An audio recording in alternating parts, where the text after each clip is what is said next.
Jezreel, donde Dios siembra. Nuestro propósito es compartir las verdades de la palabra de Dios, que han demostrado ser vigentes y relevantes para transformar las vidas de todos aquellos que ponen su confianza en Cristo Jesús. Bienvenidos a la prédica de hoy. No siendo más, entonces vamos a entrar ya en lo que va a ser la temática del día de hoy. Venimos hablando del libro de los Hechos, del mover del Espíritu Santo. También esto conlleva lo del bautismo en el Espíritu. Y en esta mañana me gustaría trabajar el tema del poder de lo alto. Así he titulado esta temática, el poder de lo alto. ¿Por qué? Recordemos un poquito lo que está pasando en el libro de Hechos. Lo primero que narra es la ascensión de Cristo y el mandato que Cristo les deja. Ahorita vamos a trabajar un poquito acerca de esto. Lo segundo es que los discípulos van al aposento alto, están en el aposento alto haciendo dos cosas. La primera, están echando suertes para ver quién va a reemplazar a Judas Iscariote.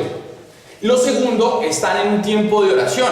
Es más, en el capítulo 2, en el versículo 1 dice que ellos están en el aposento alto, ellos estaban orando y precisamente en ese lugar es donde viene un viento recio y ellos después de ahí salen al sacrificio a las 9 de la mañana y en el templo, cuando se va a ofrecer el sacrificio, es donde viene el tiempo del día de Pentecostés, donde el Espíritu viene y bautiza en el Espíritu a todos aquellos y ellos empiezan a hablar en lenguas. Y básicamente es lo que está trabajando. Veníamos hablando también durante este tiempo la importancia de ser llenos en el Espíritu y efectivamente ver cómo los discípulos, al ser llenos en el Espíritu y ver cómo todo este movimiento espiritual se dio en el día de Pentecostés, fue como el inicio de una nueva era, por así decirlo, la era del Espíritu Santo obrando de manera activa dentro del mundo, no porque antes no lo hubiera hecho, porque desde el Génesis usted puede ver que el Espíritu Santo estuvo obrando. ¿Se acuerda el versículo? Y el Espíritu se movía sobre la faz de las aguas. Eso quiere decir que el Espíritu Santo siempre estuvo activo, solo que no tan presencial como después del día de Pentecostés, de ahí en adelante. Ok, quiero empezar entonces hablando primero de que este poder es de una persona. ¿Qué poder? El poder de lo alto proviene de una persona. Vamos a analizar entonces Hechos 1:8 que dice: pero recibiréis poder cuando haya venido sobre vosotros el Espíritu Santo y me seréis testigos en Jerusalén, en Judea, en Samaria y hasta lo último de la tierra.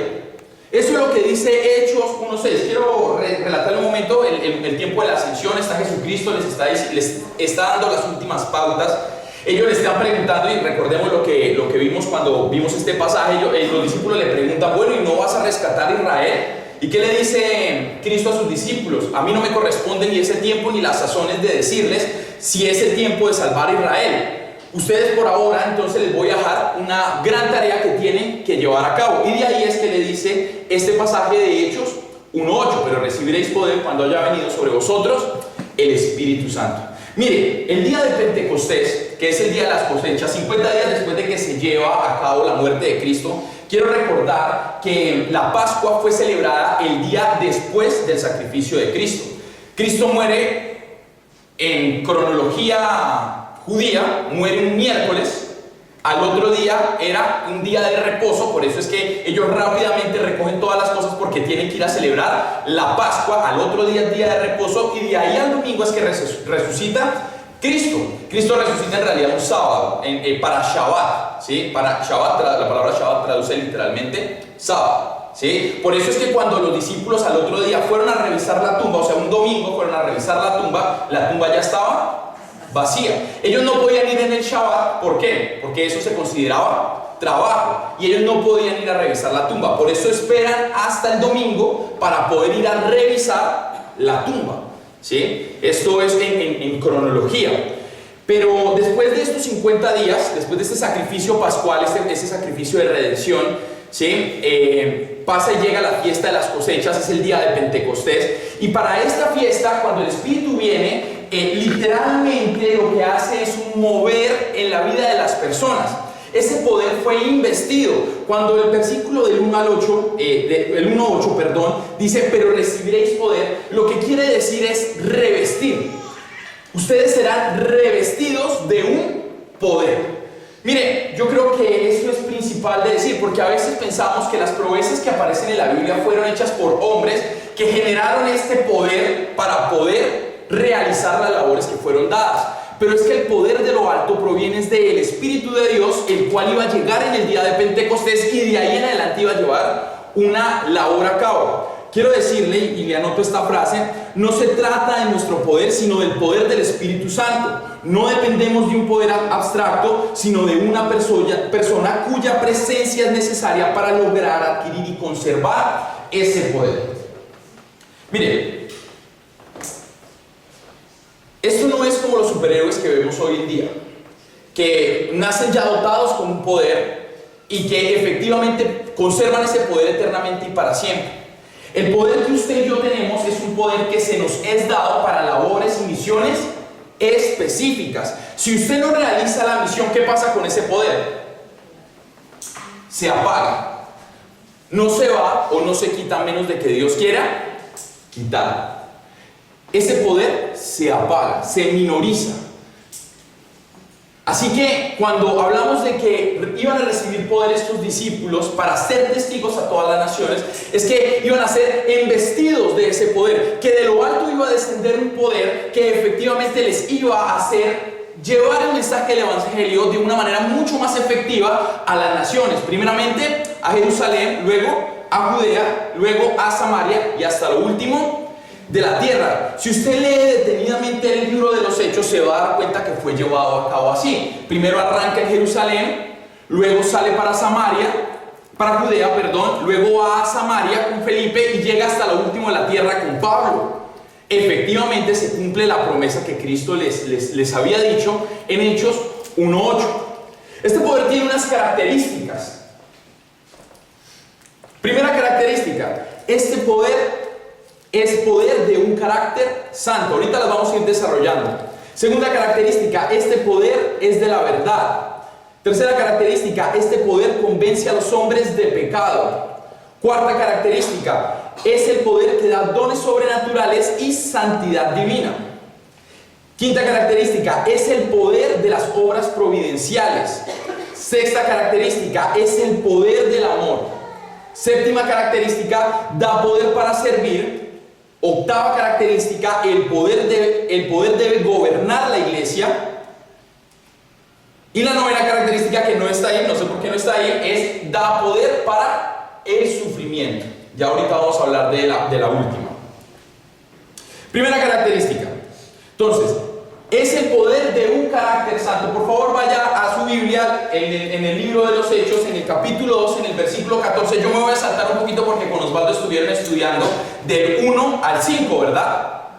Capítulo 2, del 1 al 5. Yo me voy a adelantar, voy a ir al 14. Es el poder que da un carácter santo. Mire, el versículo 14 dice lo siguiente: entonces Pedro, poniéndose en pie con los 11, alzó la voz y les habló diciendo: varones judíos y todos los que habitáis en Jerusalén, esto os sea notorio y oíd mis palabras. Quiero resaltar esta parte. Quiero recordar un poco la historia de Pedro. Mire, Pedro era un hombre demasiado miedoso y temeroso. Sí, era de un carácter fuerte, pero para esconder ese miedo y este temor era que él se mostraba fuerte. Quiero recordar el día que están en la última cena. Jesucristo anuncia que alguien lo va a negar. Y todos los discípulos empiezan a preguntarse: ¿seré yo maestro? ¿Seré yo maestro? ¿Seré yo maestro? Cuando ellos llegan al monte Sinaí, se acerca Pedro y le dice, al monte Carmelo, se acerca y Pedro le dice: maestro, estos te podrán negar, pero yo no te voy a negar, jamás te voy a negar. Jesucristo le responde y le dice: te aseguro que antes de que cante el gallo me negarás 3 veces. Muy bien. ¿Y Pedro qué le responde? ¿Qué se acuerda usted que Pedro responde? Pedro le dice: si me es necesario morir por ti, lo haré. Nos iremos juntos hasta la muerte. Esa es la respuesta de Pedro. Esa era la manera en que él escondía su miedo, su temor. ¿Cuál era el mayor miedo de Pedro? Quedarse sin Cristo. Ese era el mayor miedo. ¿Por qué? Porque durante 3 años el que lo había socorrido, alimentado, el que le había llenado su temor, su miedo, su angustia, su vacío, había sido Cristo. Si le era arrebatado Cristo, le quitaban todo. Por eso él le dice: maestro, si me es necesario morir por ti, lo voy a hacer. Ese es Pedro, el de la gran boca, un hombre miedoso y temeroso. Cuando canta el gallo, ¿qué pasa con Pedro? La Biblia dice que Pedro lloró amargamente. De ahí empieza un nuevo ciclo en la vida de Pedro, un ciclo de vergüenza. Mire, siempre, y usted lo puede ver en el libro de Mateo, en el libro de Marcos, en los evangelios, puede darse cuenta que siempre que el ángel se aparecía, por ejemplo, para llamar a los discípulos, decía: llámense, vengan todos los discípulos y llámense a Pedro. Pedro siempre estaba oculto. Pedro siempre estaba escondido porque tenía miedo, tenía vergüenza, le había fallado a su maestro. Él se acordaba de la promesa que le había hecho: iré contigo hasta la muerte. De ahí es que en el libro de Juan, en el Evangelio de Juan, usted puede darse cuenta que cuando, y recordemos este milagro, este es uno de los últimos milagros que Jesús hace, están los discípulos otra vez pescando, ¿se acuerdan? Están pescando, ellos están ahí y no habían podido pescar en toda la noche, y un hombre desde la playa les dice: bote la red a la derecha. Y ellos botan la red a la derecha y salen un montón de peces, y ellos se acuerdan de la pesca milagrosa y dicen: ese debe ser el maestro. Y van hasta la playa y ahí se encuentra Jesús. Y efectivamente entablan un diálogo y Jesucristo les dice: ve, ¿por qué no nos pegamos un desayunito? Así no lo dice la Biblia, pero literalmente se lo estoy parafraseando. Dice: ¿por qué no nos pegamos un desayunito? Y ellos van a preparar todo y Jesucristo les dice: pero ¿sabe qué? Llámense a Pedro. Y Pedro estaba en la barca, que quede claro. Pedro no quería darle la cara a Jesús, porque Pedro sabía que había fallado. Ok, de ahí es que Jesús empieza la obra restauradora y literalmente le dice: Pedro, ¿me amas? Pedro responde: Señor, tú sabes que te amo. Luego le vuelve a preguntar lo mismo: Pedro, ¿me amas? Él vuelve a decir lo mismo: Señor, tú sabes que te amo. Y por último le vuelve a preguntar: Pedro, ¿me amas? Y Pedro responde: Señor, tú lo sabes todo, tú sabes que yo te amo. Literalmente lo que Jesús le estaba tratando de decir era: ¿sabes qué? 3 veces me has negado, 3 veces quiero mostrarte mi amor. Es la restauración de la vida de un hombre. Pero Pedro siguió siendo el mismo, temeroso y miedoso. Es más, si usted lee detenidamente, porque me sorprende esto, en el Hechos capítulo 1, después de que Jesús asciende, bueno, vamos primero a la parte de la ascensión. Literalmente los discípulos, cuando Jesús va ascendiendo, quedan así. Y un hombre tiene que venir por detrás y decirles: ve, ¿no les habían encomendado una misión? ¿No tienen ustedes que ir a hacer algo? Y por eso ellos se van. Si no hubieran quedado así mirando al cielo, quién sabe cuánto tiempo, porque se les había sido arrebatado todo aquello en lo que ellos tenían su seguridad. Pero paso a seguir, en vez de haber buscado la guía del Señor, ¿qué es lo que ellos hacen? Echan suertes para decidir quién va a reemplazar a Judas Iscariote. Echan suertes. O sea, otra vez vuelven ellos a orar por su propia mano. No están confiando detenidamente en el Señor. Otra vez el mismo Pedro vuelve a poner su seguridad y confianza en lo que es Él. De ahí es que vemos que cuando los discípulos salen, en Hechos capítulo 2, salen a la hora del sacrificio. En Israel se celebran 2 sacrificios, a las 9 de la mañana y a las 3 de la tarde. De hecho, para los que no saben y les gustan las cosas interesantes de la Biblia, por eso es que Jesucristo muere a las 3 de la tarde, porque era el sacrificio de la media tarde. Tenía que llevarse a cabo a la hora que se llevaban los sacrificios. Entonces, cuando los discípulos van al primer sacrificio, que es llevado a cabo a las 9 de la mañana, es que pasa lo del día de Pentecostés. Pero ¿cómo están los discípulos? Si usted se da cuenta detenidamente, nos da a entender la Biblia que los discípulos están camuflados, están mimetizados en medio de toda la población, están guardados. Ellos no se dan a conocer, ellos no son judíos, que quede claro. Ellos ya habían cambiado la perspectiva religiosa del judaísmo y se habían vuelto cristianos, pero todavía tenían miedo de exhibirse como cristianos. Entonces, mira lo que pasa. Ellos están ahí camufladitos. Viene el viento recio y la gente empieza a hablar en lenguas.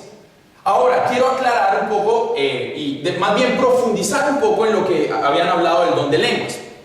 Mire, si usted lee detenidamente 1 Corintios capítulo 13, versículo 1, dice: si yo hablaré en lenguas humanas y angélicas. Ok, ¿cuál es el don de lenguas que se está generando en este momento? No es el don que usted escucha, hay gente que habla como raro, como está en bla bla bla, eso. Ese se podría llamar el don de lenguas angélicas.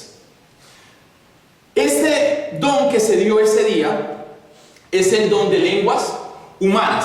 Hagamos un recorderis. Recuerde que en Israel se estaba celebrando la fiesta de las cosechas. De los diferentes puntos de donde habitaba la gente, Israel se había esparcido producto de la esclavitud.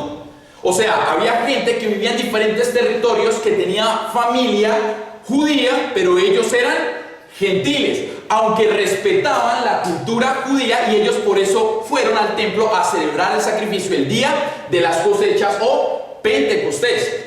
Entonces aquí había gente de Roma, de Grecia, había gente de África, había gente de diferentes lugares donde no se hablaba el arameo y era necesario llevarles un mensaje. El día de Pentecostés, cuando el Espíritu Santo viene sobre la vida de estos hombres comunes y corrientes, ellos empiezan a hablar en lenguajes distintos. Es como Cauê, que habla portugués. Si yo le hablara en portugués en este momento, él me entendería. Pero yo no hablo portugués, ¿sí? No sé hablar ni inglés. Entonces, si yo le hablara, él me entendería, porque ese es el don de lenguas humanas. Se habló en los diferentes lenguajes de las diferentes regiones. Entonces, unos hablaron en romano, otros hablaron en griego, otros hablaron en egipcio, no sé, toda la zona del África Menor. Hablaron en esos idiomas, en idiomas que ellos pudieran entender el mensaje del Evangelio. De ahí es que los judíos se ríen y dicen: ustedes están como borrachos, ¿no? Pero después de esto, mire lo que pasa en la vida de Pedro. Recuerden, estamos hablando de que este poder genera un carácter santo. ¿Qué es lo que hace que Pedro se levante? El mover del Espíritu Santo en la vida de estos hombres y de él. Porque ellos fueron movidos por el Espíritu Santo, ¿dónde? En el aposento alto primero. Y de ahí ellos fueron a ofrecer el sacrificio. No fue que en el día de Pentecostés, estando todos reunidos, a todos se les prendió. A ellos se les reveló primero en el aposento alto del Espíritu Santo, y luego, cuando estuvieron en el sacrificio y al ver el mover del Espíritu Santo en la vida de estos hombres que no eran cristianos, ellos se dieron cuenta. De ahí es que Pedro se levanta junto a los 11, por fin se hacen notar. Por eso ellos se levantan y dicen: varones judíos. Y en especial Pedro, este hombre temeroso, miedoso, asustadizo, por fin se levanta y se muestra tal como es él. De ahí es que la Biblia dice que el Señor no nos ha dado un espíritu de cobardía, sino de poder, de amor y de dominio propio. Usted y yo tenemos un poder que nos genera un carácter santo, un carácter que nos lleva a mostrar a nuestro Señor. Es lo que nos hace ser coherentes con el mensaje del Evangelio.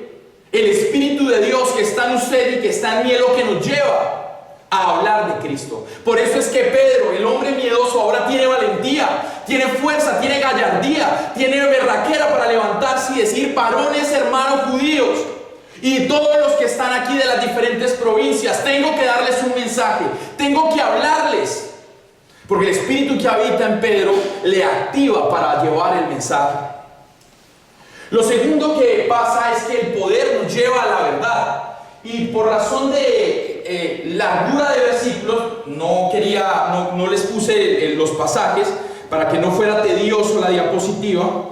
Pero aparecen dos pasajes esenciales. El primero es Hechos 2, 16 al 21, usted lo puede leer en su Biblia. Y el otro es Hechos 2, 25 al 28. Si me permite llegar en un momento, podemos hacer una pequeña introducción de estos pasajes. Mira lo que dice, versículo 16 del capítulo 2 dice: mas esto es lo dicho por el profeta Joel. Y vamos rápidamente a extendernos al 25. El 25 dice: porque David dice de él. Mire, Pedro era un pescador. Pedro no había participado de la escuela teológica. No era el más dotado en hablar frente a un público, porque era un pescador. Es más, Otro dato curioso, Jesucristo no debe haber sido llamado rabí, porque Jesucristo, ¿qué profesión debió tener? Carpintero. En la tradición judía, el oficio que hacía el padre tenía que llevarlo a cabo el hijo. De ahí es que a Jesucristo los habitantes del pueblo de Israel y sus propios hermanos se le burlan cuando él hablaba y llevaba el mensaje. ¿Por qué? Porque se preguntaban, ¿pero este no es Jesús, el hijo del carpintero José? ¿Cómo es que un hijo de un carpintero puede ser tan sabio en palabras? Recordar un poco, en el tiempo de Jesucristo se hablaba arameo. Los únicos que podían hablar hebreo eran los sacerdotes, porque el hebreo se volvió un lenguaje religioso. De ahí es que cuando Jesucristo hablaba, conociendo las escrituras, a ellos les sorprendía porque decían, este hombre ¿de dónde saca tanto intelecto para poder hablar? ¿Por qué es tan sabio? Y a los fariseos les daba rabia, porque ellos eran los únicos que podían entender el lenguaje en el cual estaba escrito la Biblia. De ahí es que vemos cómo Jesús se desarrolla, y en la vida de Pedro pasa lo mismo, pero eso pasa porque el Espíritu Santo le da poder para citar las escrituras. Mire, los que tomaron la clase de la revelación y la Biblia, una de las cosas que hablamos en esta clase es que la revelación fue dada, ya fue dada. Yo no me puedo parar a decirles acá, mire, esto me reveló el Señor, porque eso sería una falacia, eso sería una mentira, porque en la Biblia está condensada toda la revelación. No hay revelación fuera de la Biblia. De ahí es que Pedro dice, tenemos la palabra profética más segura en la cual estamos bien en estar atentos, porque toda la revelación quedó condensada en la palabra. De ahí es que Pedro, cuando habla, él no habla de su propio conocimiento. Él llega y dice, el profeta Joel dijo. Y luego cita el Salmo de David donde dice, y David dijo. El Espíritu nos lleva a su revelación para poder llevar el mensaje, para poder ser testigos. Este poder de lo alto nos da autoridad en las Escrituras para poder comunicar el mensaje de manera efectiva. Es el poder que convence a los hombres de pecado. Mira el versículo 37 de Hechos capítulo 2. Al oír esto, se compungieron de corazón y dijeron a Pedro y a los otros apóstoles, varones hermanos, ¿qué haremos? Mire, dos cosas quiero nombrar en este punto. Sí denota que siempre dice a Pedro y a los apóstoles. Sí. Qué interesante, el carácter santo de un hombre miedoso, cómo fue fortalecido en el Señor. Pero lo segundo es que cuando Pedro está hablando en esta evangelización, Pedro no fue muy cariñoso a la hora de hablarle a la gente. Pedro los llama a estos judíos y a esta gente los llama asesinos. Si usted lee anteriormente a este pasaje, Pedro les dice, ustedes fueron los que mataron al Cristo. Ustedes fueron los que asesinaron a nuestra razón de vida. Y citándoles la palabra y llevándolos al Evangelio, la respuesta de estos varones fue, ¿y qué haremos? Mire, si cuando usted lee la Biblia no lo lleva a preguntarse, ¿qué haremos? Yo le invito a que usted reevalúe sus estudios bíblicos y sus tiempos de relación con Dios. Porque la Biblia me debe llevar a mí a reevaluarme, ¿qué debo hacer? Mire, yo sé, todos nosotros intentamos, nos esforzamos por agradar a Dios, pero muchas veces este esfuerzo es humano y eso es imposible. La Biblia en Romanos capítulo 2 dice que no existe quien agrade a Dios, no existe ni uno que pueda lograrlo, humanamente hablando. Mire, yo sé que intentamos hacer obras buenas, no quiero desmeritar eso, pero eso comparado con un Dios santo, la Biblia dice que son trapos de inmundicia. Por eso es que si usted y a mí la Biblia no nos lleva a preguntarnos qué debemos hacer, estamos presentando problemas en nuestra vida espiritual. Nos estamos quedando en el crecimiento. Debe convencernos de nuestra situación, de nuestra condición. Ahora, yo sé que no siempre estamos pecando, pero no significa que no necesitemos reevaluar día a día. La Biblia dice en el libro de Santiago que cada vez que yo me acerque a la Biblia, literalmente yo tengo que ver en el espejo reflejado a Cristo. Si yo veo la imagen y me voy y me olvido de esa imagen, estoy perdiendo mi tiempo. De ahí es que Santiago dice, sean hacedores y no tan solo oidores de la palabra. La palabra me debe convencer a mí y debe convencer a otros y llevarlos a preguntar, ¿qué haremos? ¿Qué debemos hacer? ¿En qué debemos cambiar? ¿Cómo debemos transformarnos? ¿Cómo podemos crecer en el Señor? Para así hacer una verdadera revolución espiritual. Es el poder que da dones sobrenaturales y de la santidad divina. Mira lo que pasa en el capítulo 2, versículo 40 y 41. Y con otras muchas palabras testificaba y les exhortaba diciendo, sed salvos de esta perversa generación. Así que los que recibieron su palabra fueron bautizados y se añadieron aquel día como 3,000 personas. Ojo, porque yo de verdad lo he dicho muchas veces y más en vida estudiantil, que yo quisiera lograr lo que Pedro logró ese día. Yo quisiera lograr que al abrir mi boca, como 3,000 personas se convirtieran. Ahora, quiero plantear primero el escenario. Quiero que usted imagine, la Biblia no nos deja claro cuántas personas había. Pero si se convirtieron como 3,000, por lo menos debieron haber habido 3,000 o 4,000 o 5,000. Bueno, no seamos, porque ayer dije no, había como 20,000. Sería muy negativo decir que de 5,000 solo 3,000 se convirtieron. Supongamos que había 4,000 personas. De 4,000 personas, 3,000, como 3,000 se convirtieron. Mire, ¿sabe qué? Yo quisiera que al abrir mi boca, por lo menos uno se convirtiera. Pero ni eso a veces logramos. Que uno cambie la perspectiva, que uno se motive en el Señor.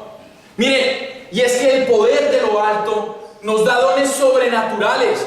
Hablaron en los temas pasados de los dones espirituales, eso fue el domingo pasado, y que el Señor a uno los hizo maestros, al otro los hizo profetas, al otro los hizo predicadores, al otro los hizo pastores, que repartió los dones a todas las personas. Pero es que esos dones son para ponerlos activos en la obra de Cristo.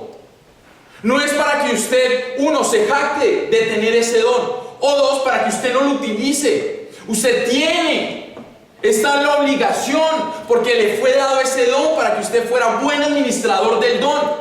Si usted no es buen administrador del don, ese don se va a pagar, y si Dios quiere se puede quitar de su vida. Dios le dio dones para que como 3,000 se conviertan. Ahora, no todos son llamados a hacer tiempo completo, estoy seguro de eso, porque lo veo. Pero también no significa que usted, con los dones y talentos que Dios le ha dado, en el lugar donde usted se encuentre, su trabajo, su estudio, su edificio, su cuadra, el barrio en el que usted vive, en el lugar, en la ciudad donde usted vive, no pueda ser punto de influencia. Si Dios le dio talento, si usted es una persona superdotada, si usted es una persona que tiene buena lingüística, si usted es una persona que tiene buena oratoria, úselo para llevar el mensaje del Evangelio de manera efectiva, porque usted ya tiene un poder sobrenatural en su vida que lo lleva a llevar el mensaje del Evangelio y que lo lleva a que usted viva una vida de santidad y lleve a otros a que vivan una vida de santidad. Por eso la Biblia dice que Pedro por eso les exhortaba, les testificaba, para que ellos se alejaran de la perversa generación, la santidad divina. Y los que fueron, y aquí aparece una palabra esencial, y los que recibieron, el mensaje ese día, ¿qué pasó con ellos? Fueron bautizados. De ahí es que le digo que el bautismo sí necesita que usted sea consciente. ¿Sabe por qué Pedro le dice eso a esta gente? Le dice: arrepiéntanse y bautícense. La razón principal es porque el bautismo es la declaración mía, personal, de morir a mí mismo para que Cristo nazca. ¿Se acuerdan lo que hablaban de bautismo el domingo pasado? Osvaldo decía que bautismo, que es la palabra en griego, lo que quiere decir o dar a significar es que cuando yo sumerjo algo en agua, ¿sí? Cuando sale de manera distinta. Quiero ponerle un ejemplo claro de esto. Es como si usted tiene un vaso de agua y le mete azúcar. ¿Qué pasa con el azúcar? se disuelve, ¿verdad? Y cuando usted toma el agua, ¿es agua? Ya no es agua, porque el agua es insípida, es algo dulce. ¿Ve? Eso es bautismo. Es cuando usted se disuelve, usted se muere, o hace una declaración de muerte suya para que Cristo viva. O sea que usted ya no es agua, perdón, usted ya no es azúcar, usted ya es algo dulce, algo integrado. Usted ya es uno solo. Es el poder de las obras providenciales. Versículo 43 y 44. Y sobrevino temor a toda persona, y muchas maravillas y señales eran hechas por los apóstoles. Todos los que habían creído estaban juntos y tenían en común todas las cosas. Quiero dividir entonces este pasaje. Primero, sobrevino temor. La palabra temor lo que quiere significar acá es sobrevino un gran respeto. Un gran respeto por el Señor, por las obras y las maravillas que los discípulos desarrollaron. Es usted portador de un gran poder, porque ese poder fue investido para todo aquel que cree en Cristo. Pero es usted de los que hace obras y maravillas para que la gente sienta respeto por el Señor. Es usted de los que sale de estas cuatro paredes y lleva el mensaje del Evangelio. ¿Es usted un estandarte de Cristo? Si yo le preguntara en esta semana, ¿usted cuántas personas evangelizó? Si su respuesta sería 0, usted de los míos, y eso es terrible. Terrible. Porque usted y yo hemos sido llamados para llevar el mensaje del Evangelio, para que la gente sienta respeto por el Señor.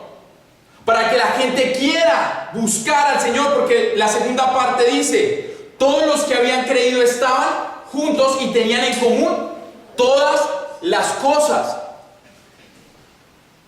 Ahí no explica cuántos estaban, cuántos habitaban en ese tiempo, pero decía que todos los que estaban ahí, sean los 3,000, sean 100, sean 200, sean 10,000, todos estaban juntos y tenían en común todas las cosas. ¿Por qué? Porque todos tenían un mismo propósito. ¿Cuál? Que la gente conociera el nombre del Señor. Mire, y yo sé, de corazón se lo digo porque se lo he escuchado muchas veces, no solamente en las reuniones de sábados y domingos, sino en las reuniones que tenemos afuera o en las reuniones que tenemos como tiempos completos. Pero sé que el sentir que Dios le ha puesto en el corazón a Manuel Osvaldo es una iglesia que esté en común en todo, un solo espíritu, un solo cuerpo, una sola creencia, una iglesia que sea avivada, una iglesia que salga y se dé a conocer. Ese es el sentir. Mire, cuando Manuel Osvaldo me dijo, dé usted el tema, y quiero que dé el tema del obrar del Espíritu Santo en Hechos capítulo 2 en esa iglesia y cómo debe ser en la iglesia de este tiempo. Este es el obrar. ¿Sabe por qué? Porque el Espíritu Santo es el mismo ayer, hoy y siempre y por los siglos de los siglos. Él no ha cambiado. No es que las obras del pasado Dios no las pueda hacer en el presente, porque Jesucristo dijo, mayores obras ustedes harán. Eso quiere decir que usted y yo tenemos un poder que nos han investido para hacer obras sobrenaturales, para que la gente sienta el anhelo y sienta la reverencia de buscar el nombre del Señor. Fuimos investidos con poder para llevar y hacer obras providenciales. Es el poder del amor. Y aquí quiero pedirle que usted piense en las pasadas que ya hablamos, en el de la palabra, el que convence de pecado, en el que da un carácter santo. ¿Por qué? Porque aquí empieza una nueva etapa dentro de la iglesia. Producto de las características anteriores, es que estas que vienen se pueden llevar a cabo. La característica del amor, mire lo que dice el 45, Hechos 2:45. Y vendían sus propiedades y sus bienes y los repartían a todos según la necesidad de cada uno. Yo no sé usted, y lo pienso en este momento, pero usted sabe la necesidad que tiene su hermano el de al lado.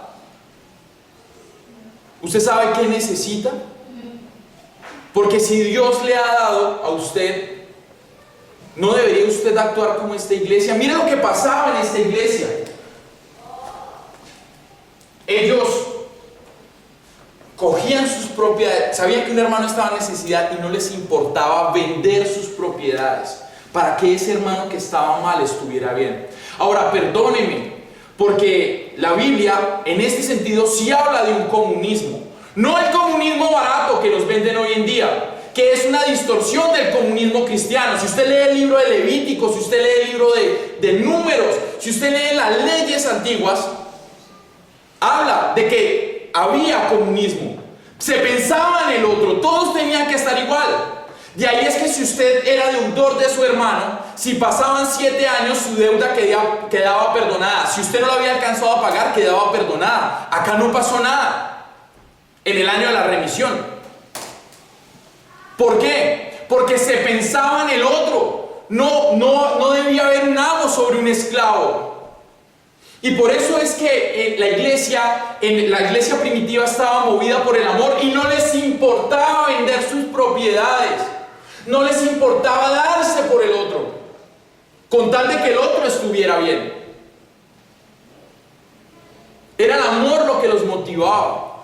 Y recuerde lo que dijimos anteriormente, y tenían en común todas las cosas. Así que no eran los que más tuvieran plata, sino todos, si había un hermano en necesidad, vendían sus cosas para que ese hermano estuviera bien.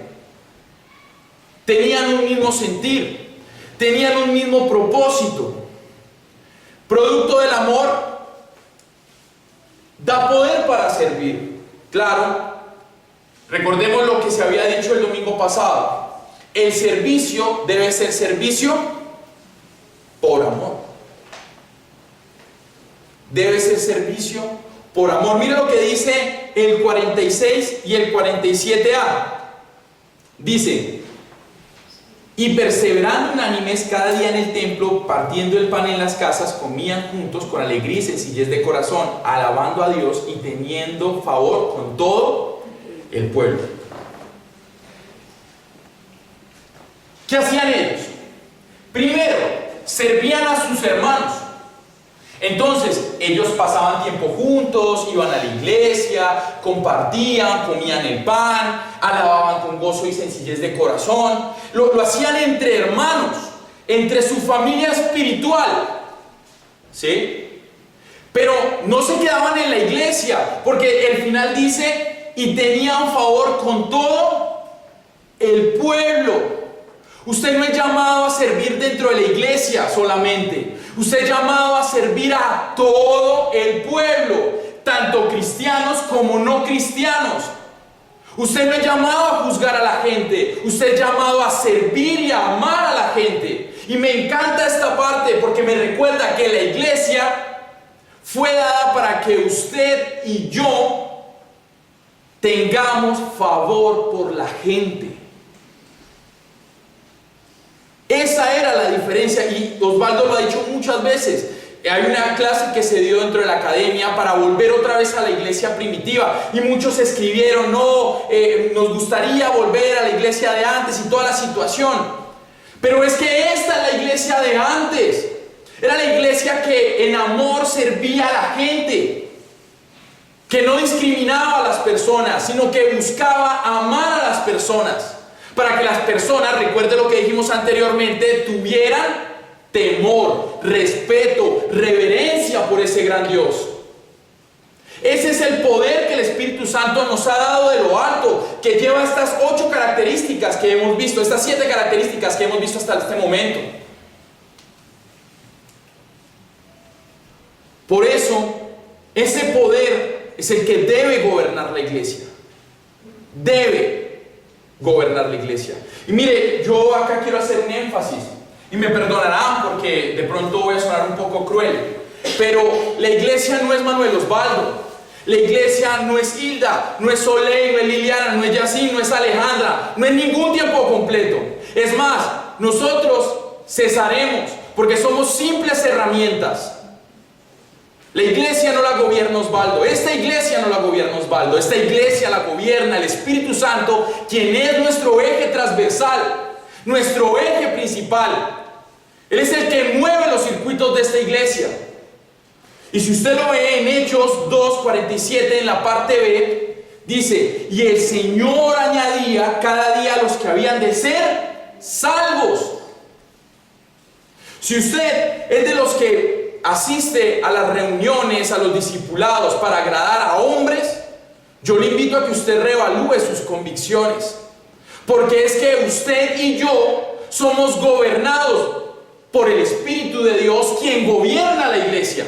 La iglesia no son estas cuatro paredes. A la final lo que hace un pastor, un sacerdote, es administrar.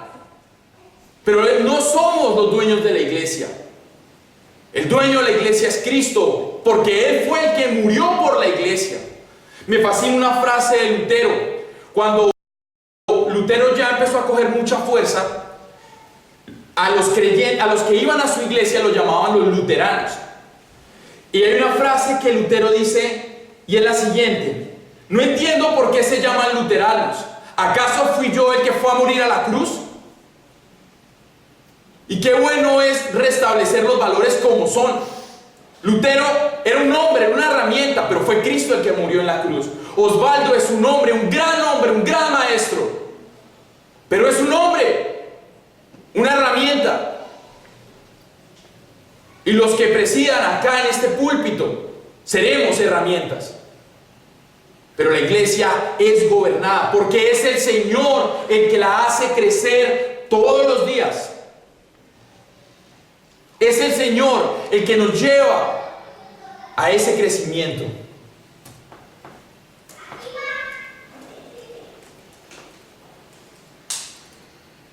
Estas son las primeras características. Porque ya vamos entrando a la conclusión de nuestro tema en esta mañana. Mire, la conclusión de este tema es: ¿y qué tal si somos esa iglesia? ¿Y qué tal si usted y yo nos desafiamos a vivir dentro de ese poder que se nos fue revestido, que no es generado, que proviene de una persona?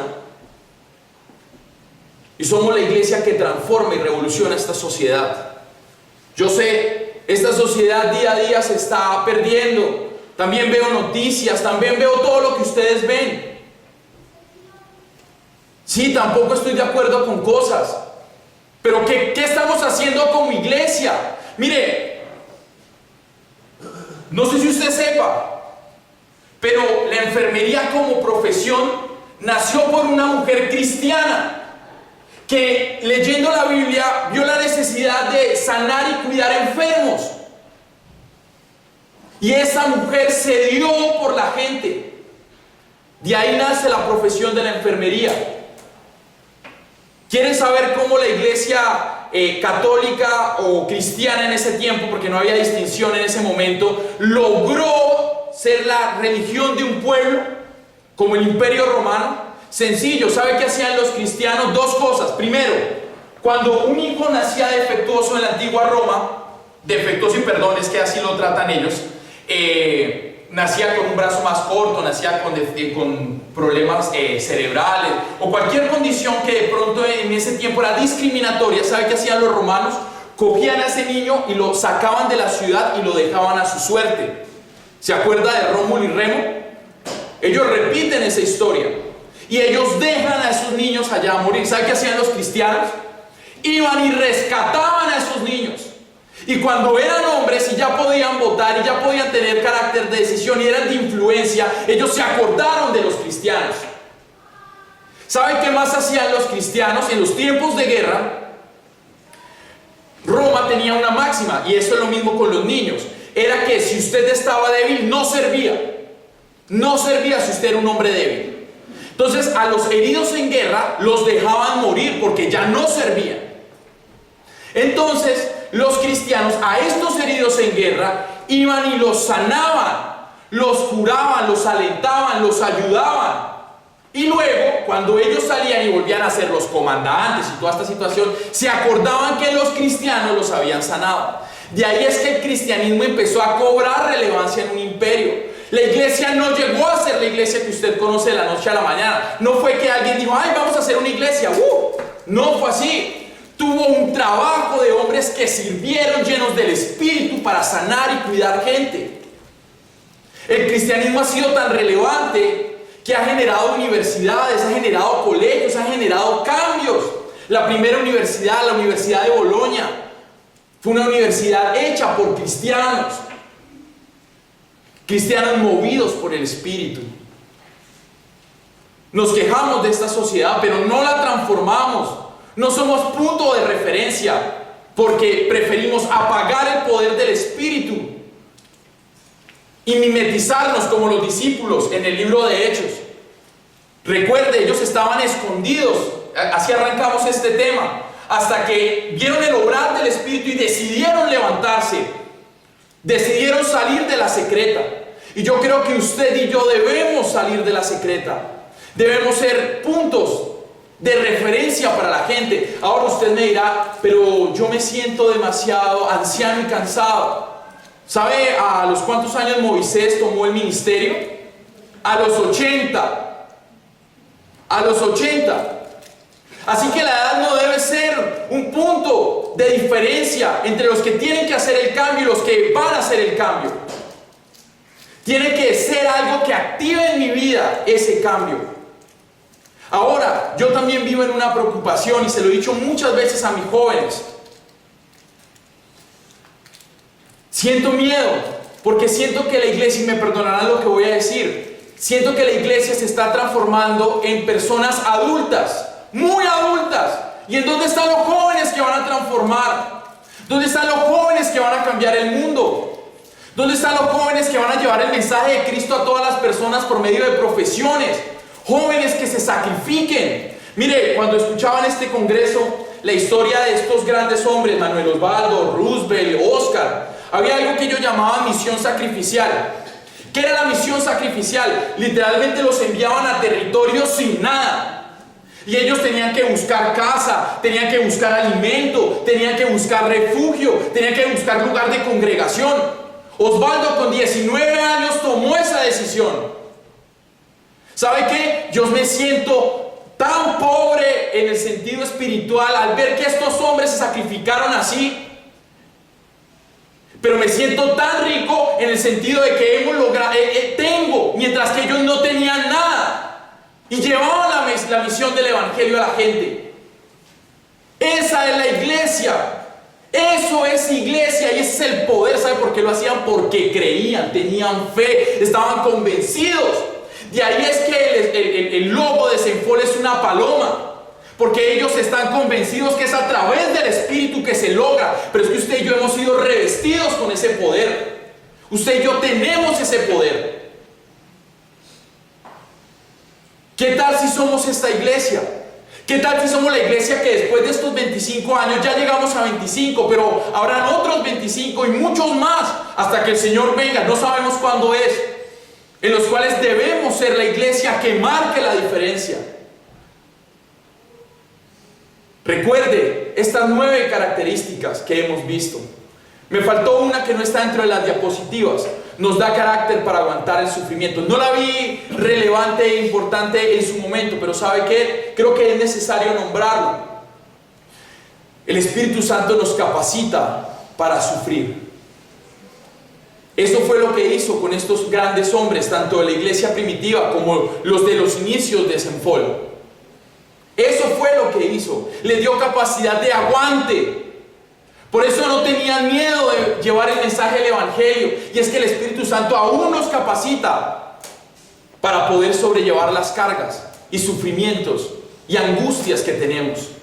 Por eso Jesucristo lo dijo: en el mundo tendréis aflicción, pero confiad, yo ya vencí al mundo. No dijo que no iba a pasar, era que iba a pasar y que era necesario que pasara. ¿Sabe por qué? Porque eso nos hace dependientes de Cristo.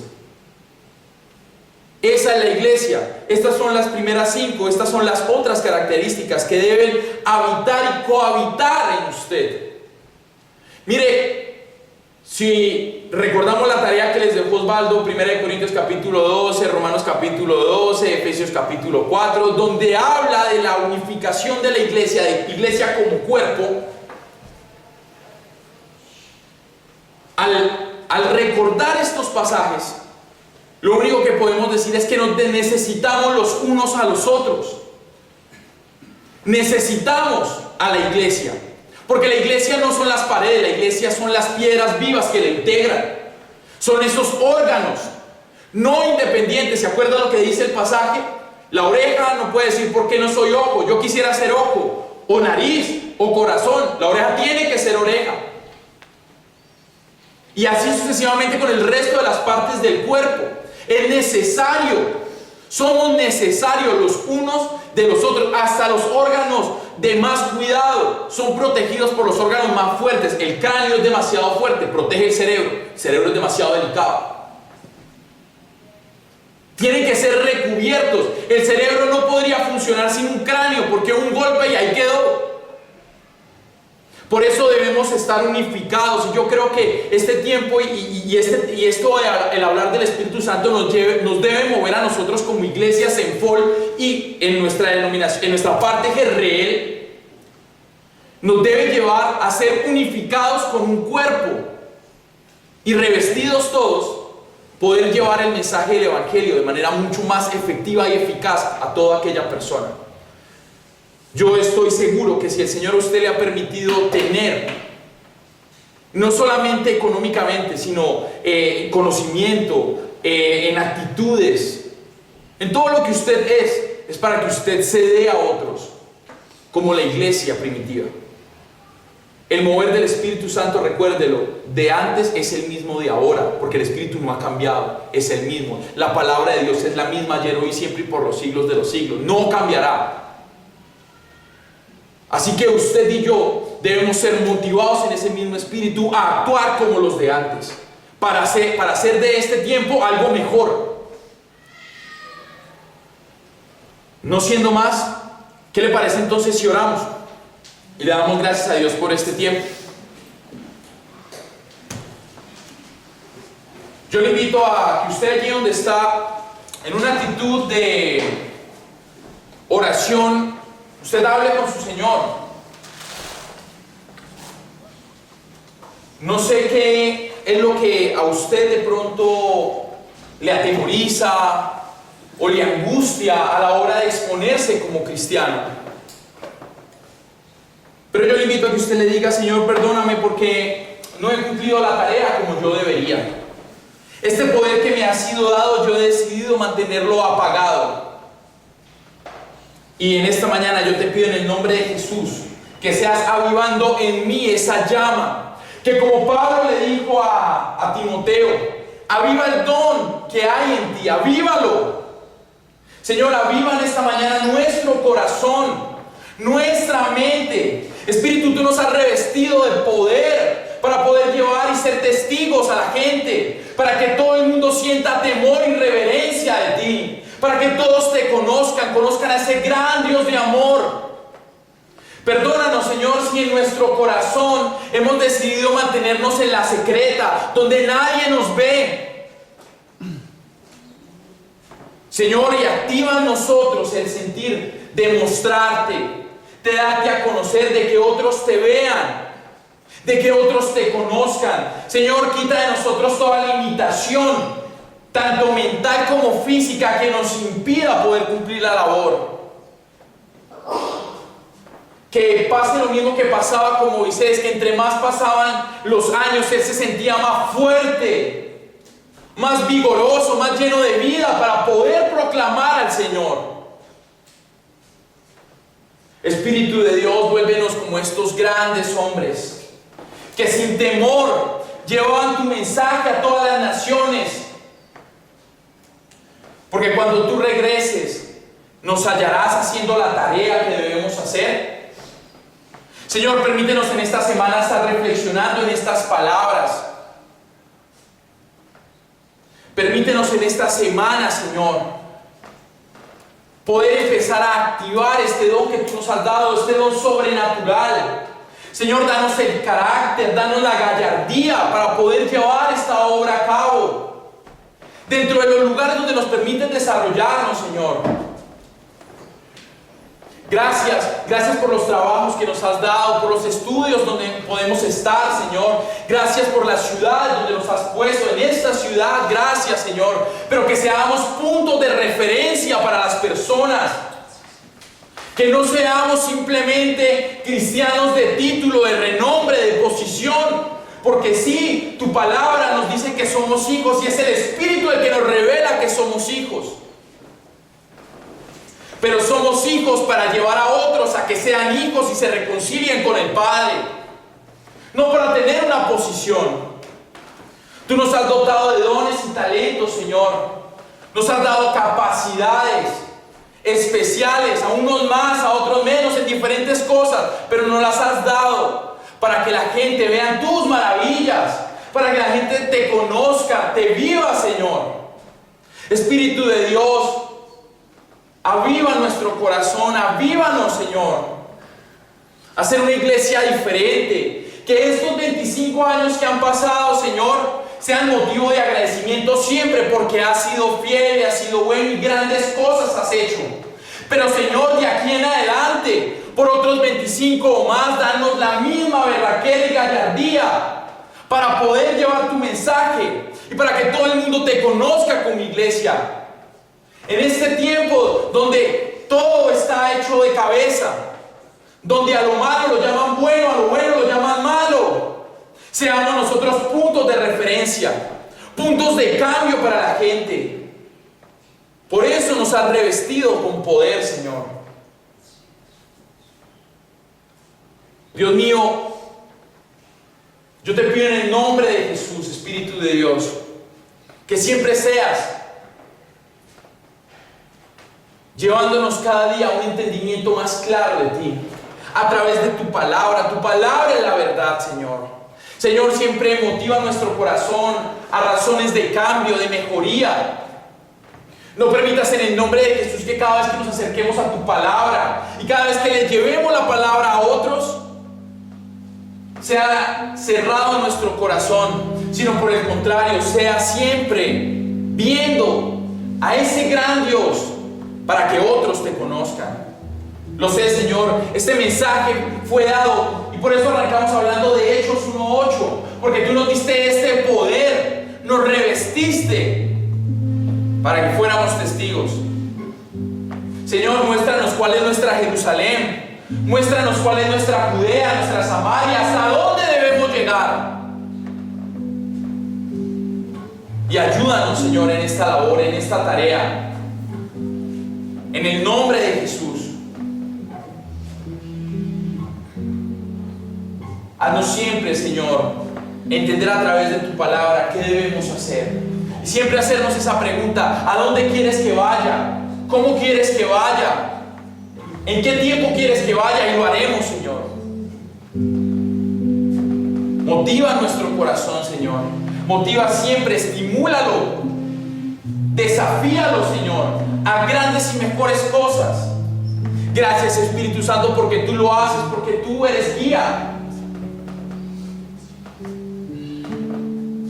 Señor, te damos gracias. Te damos gracias por tu Espíritu Santo, el cual siempre nos lleva a todo el conocimiento de la verdad. Gracias por conquistarnos, gracias por atraernos a ti, gracias por acercarnos. Porque si no hubiera sido por ti, Espíritu de Dios, no podríamos reconciliarnos con nuestro Señor. Pero gracias porque tú nos permites en relacionamiento acercarnos a nuestro Padre. Señor, ayúdanos a que nosotros llevemos a otros por medio de tu Espíritu, que cuando nosotros abramos nuestra boca, como 3000 se conviertan, Señor. Perdónanos porque no hemos hecho la tarea como deberíamos. Pero no significa que no nos des oportunidad, porque si hay algo que es claro y tu palabra lo dice, Señor, es que tú eres el Dios de las oportunidades. Permítenos de aquí en adelante ser la iglesia que cumpla su labor. haciendo discípulos, desarrollando líderes, alcanzando naciones. Gracias, Señor. ¿Qué le parece si en este tiempo, en este momento de esta canción, usted derrama su corazón delante del Señor? Mire, hable con Él. De pronto usted sienta su relacionamiento estancado. De pronto usted sienta su liderazgo apagado.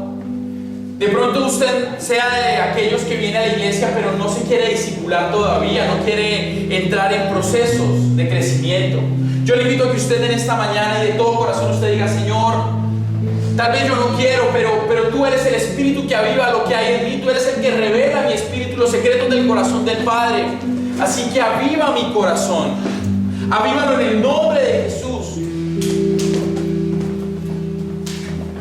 para que yo también pueda conocerte de una manera más efectiva y sepa qué rol tengo que cumplir dentro de este cuerpo. Gracias, Señor.